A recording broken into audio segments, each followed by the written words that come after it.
Good morning students. आज हम कक्षा 9th का एक टॉपिक है अनुच्छेद लेखन, उसके बारे में जानेंगे। अनुच्छेद मतलब पैराग्राफ। एक होता है निबंध।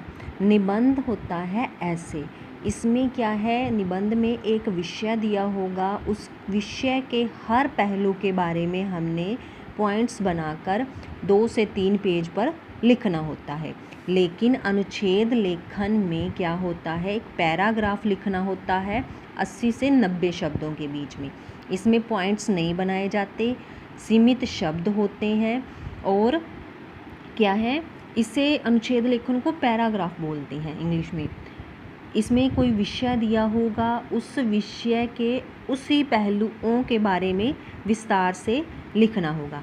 इसमें कई बार हमें संकेत बिंदु यानी कि हिंट्स दिए होते हैं कि हमने जो विषय दिया गया है उसके इन पॉइंट्स पर लिखना है। तो उन्हीं पॉइंट्स को ध्यान में रखते हुए हमने क्या है, एक पैराग्राफ लिखना होता है।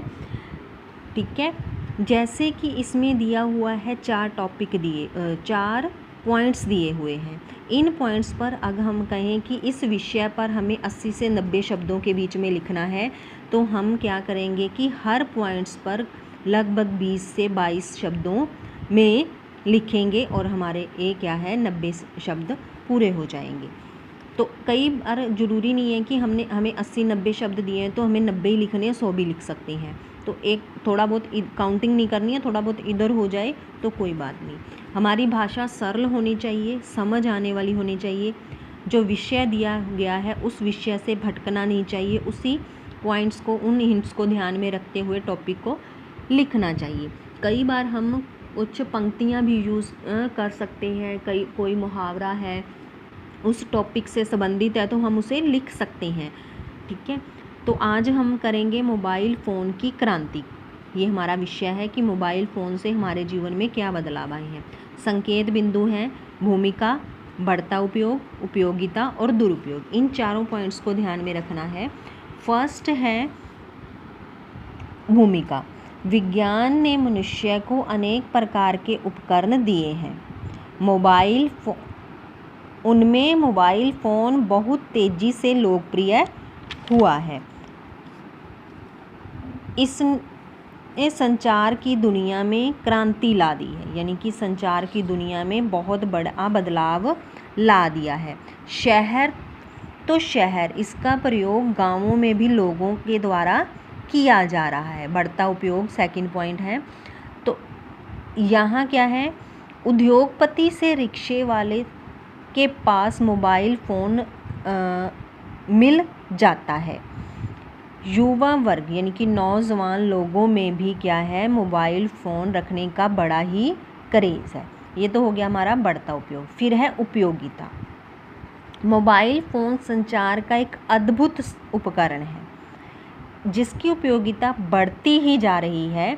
इसकी मदद से हम हर समय किसी व्यक्ति की पहुंच में बने रहते हैं। जैसा कि आजकल हो रहा है कि सब गाड़ियां, सब साधन बंद हैं, तो हम क्या है, एक दूसरे से फ़ोन के माध्यम से जुड़े हुए हैं।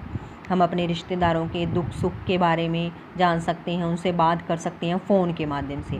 हम घर दफ्तर से जुड़े रहते हैं फ़ोन से।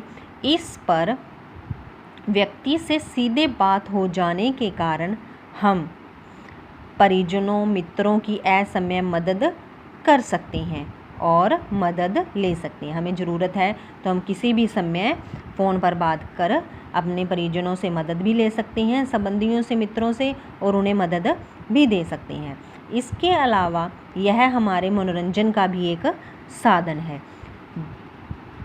जिस पर संगीत सुनना, फिल्म देखना, यादगार पलों की फ़ोटो देखना, फ़ोटो खींचना यानी कि अपने यादगार पलों को संजो कर रखना, इंटरनेट आदि का प्रयोग कर सकते हैं। ये तो हो गए जी उपयोगिता। फिर है दुरुपयोग। आज लोगों की शांति भंग करने में मोबाइल फ़ोन सबसे आगे है।